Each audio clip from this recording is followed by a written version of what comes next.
আমার নবীর নন্দিনী। এইবার তুমি যাও, কেবার করে ফেলেছি না, একদম না, মাশাআল্লাহ যাও। আচ্ছা আমি বলছি, ও দাদা ভাই, ইনি ওই সাউন্ডটাকে এবারে ভালো লাগছে তো তোমাদের? আর কিছু করবে না, শুধু জাস্ট আমাদের কানে আওয়াজটা বাড়িয়ে দেবে। তোমাদের অনুমতি নিচ্ছি, তোমরা যদি যেতে বলেন। বড় ভাই ঠিক আছে তো?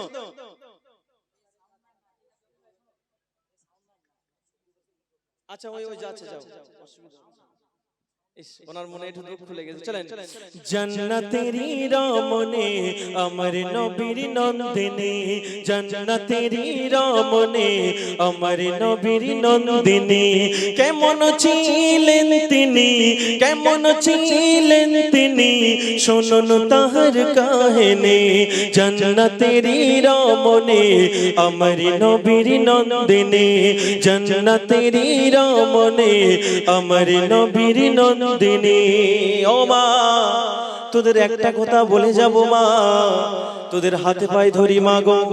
জান্নাতে রানী হয়েছিল মা ফাতেমা, যে একটা শাড়ি পরে জীবন কাটিয়েছিল মা।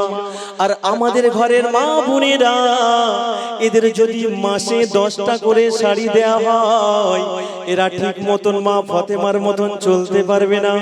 কবি লিখছে, দুবেলা দুমুঠো ঘরে খাবার জোটে না, দুবেলা দুমুঠো ঘরে খাবার জোটে না, তবুও মা সংসারে, তবুও মা সংসারে কেমন সুখ দেখো না। জান্নাতেরই রমণে আমার নবীর নন্দিনী, জান্নাতেরই রমণে আমার নবীর নন্দিনী। ও ভাই, মা ফাতেমা যখন দুবেলা খাওয়া পেত না, তার স্বামী কিচ্ছু বলতো না। আহারে, তার স্বামীর কিচ্ছু বলতো না, মা ফাতেমা তবুও ভালোবেসে যেতেন। যুবক ভাই একটুকুনি, তোমরা তোমরা তোমরা আমার তালি, এই গ্রামের ভাবিরা যদি আমার যুবক ভাইদের বলে বাজার করে আনো, গোস্ত কিনে আনো, আর যদি না দুবেলা এদের খাওয়া দিতে পারে, এই ঘুষি চালাবে, চোখ বের করবে, আর বাপের বাড়ি ফোন করবে। কাদের মান সম্মানটা যায় বলেন তো? এই আমাদের মান সম্মানটা যায়। কি বাবা, একটু কিছু হবে বাপের বাড়ি ফোন করবে। আহারে, মা ফাতেমা কোনদিন কষ্ট পেত, খেতে পেত না। কবি লিখছে, জয়রাজির নৌকা পর থাকতো তাহার পরনে, জয়রাজির নৌকা পর থাকতো তাহার পরনে, তবুও মা ফাতেমা, তবুও মা ফাতেমা চলতো যে পর্দা করে। জান্নাতেরই রমণে আমার নবীর নন্দিনী, জান্নাতেরই রমণে আমার নবীর নন্দিনী। কেমন ছিলেন তিনি, শুনুন তাহার কাহিনী।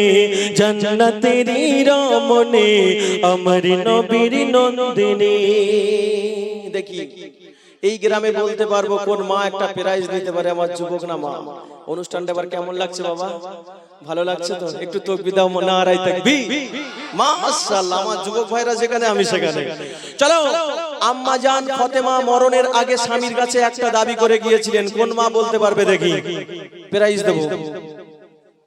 এই যুবক ভাইরা রাস্তার উপরে আছেন, আমার এখানে কটা বড় ভাই আছে, কারা দেখি বলতে পারেন? এই গ্রামে হবে বাবা? কেউ আছে? আসলে আমি প্রাইজ দেব। বলেন কে আছে? ও মা, তোরা পারবি না?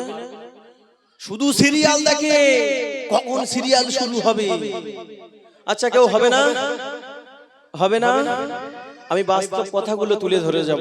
কাল সকাল হবে, তোমরা বলবে যে অলিল ভাই এসেছে, গান গেয়ে গেছে, উই গেয়ে গেছে। হবে না। কবরে গেলে পিছনে বেড়ার বাড়ি, কাঁচা কঞ্চির বাড়ি ঝাপটাবে। বলেন, সময় কম, বলেন। কেউ বলতে পারবে না? আরেকবার বলবো না? আম্মা জান ফাতেমা মরণের আগে স্বামীর কাছে একটা দাবি করে গিয়েছিলেন।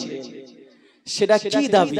যে বলতে পারবে আমি নবীর দেশে টাকা দেবো এই অনুষ্ঠানে। কেন এখানে সব মানে রাগ ঝালের মধ্যে আছে অনেকজন, এই এখানে দিয়ে যাব। চলো, কি সর্বনাশ! এরা একটু মা ফাতেমার জীবনী দেখে না, কলেরা হয় না, শুধু হাসি আর হাসি। বাবা, কেউ বলতে পারলে, এই সোনার ভাই কথা বলতে পারলে আমি হেভি হব। বলো বলো, প্রাইজ ইনশাআল্লাহ বলো তো বাবা। ওমা যদি যুবক ভাইরা বলতে পারে তোমাদের মান সম্মান কোথায় যাবে ভালো করে বোঝো, এটা তোমাদের গজল, ঠিক আছে তো? হ্যাঁ দাও তো ভাই, বড় ভাই ওটা দাও। এই তোমরা তো বলবে আমার শরীর দুনিয়ার কেউ না যেন দেখতে পায়। একটু গোড়াইতে বলো, সবাই শুনে নি, গুছিয়ে বলো। আমার শরীর না যেন দুনিয়ার কেউ দেখতে পায়। উনি অতটা জানে না, তবে বলেছিল ইনশাআল্লাহ। কি বলেছিল কবি লিখছে, সাউন্ড ভাই কোথায় গেল? এইসব একটু ওয়াজ শুরু করে দেবো, হালকা হালকা সাউন্ড দেবে। কি বলে গিয়েছিল? ঔষধের স্বামী আমি দুনিয়ার বুক থেকে কিছু পাইনে স্বামী, ও সাদের স্বামী আমি তোমার কাছে নীল লাল শাড়ি পরতে চাই না স্বামী, ও সাদের স্বামী আমি ভালো মন্দ খেতে পারি না স্বামী, আমি যখন দুনিয়ার মুক্তি বিদায় নেব রাতের গভীরে রাতের আধারে আমার দাফন করবে কোনো পর পুরুষ না যেন দেখতে পাই, তোকে যেন কলেরা হয়, কেউ পারে না। এত সুন্দর বলো ভাইজান, তুমি বলো আজকে রে এরা কোথায়? একটু মায়া লাগে না এদের?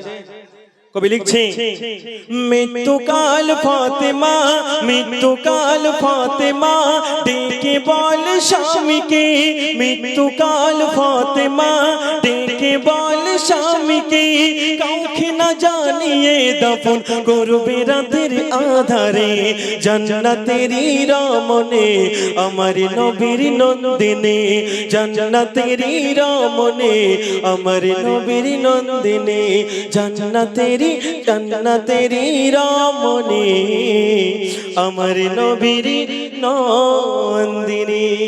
ও সোনার ভাই তাকবীর দাও, নারে তাকবীর। চলো লাস্ট গজল একদম।